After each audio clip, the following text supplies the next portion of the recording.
เอ้ยพรุ่งนี้3-4 ป้าบุญเนี่ย 3-4-5 เดือนนี่5กันแน่นอนครับ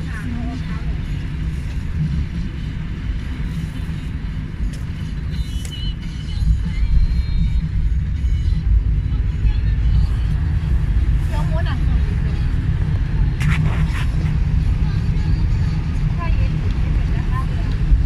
อาลิสอ๋อ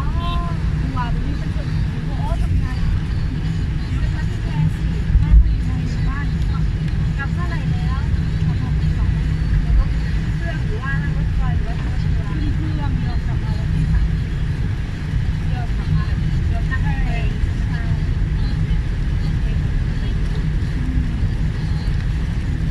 นั่นนี่เดี๋ยวก็ลึกยกแล้วเนาะ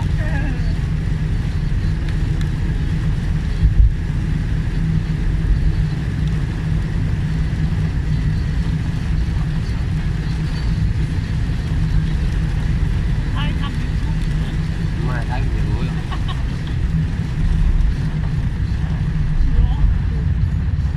ี่พาคนเล่นนี่สนใจเลยไม่ช่วยได้อ๋อผิด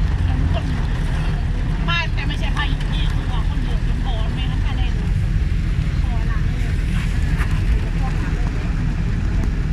ไม่ได้มีพายุอันนี้ถ้าลงไปเล่นนี่เกิน2 ลม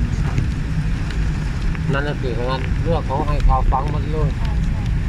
นั่นเลยท้องมันมึงมัดท้องแอนอ่ะก็เป็นงานดิโก้อ่ะแต่ว่าไม่ได้เจ๊ข่าวนะที่มันจะไปซื้ออ่ะ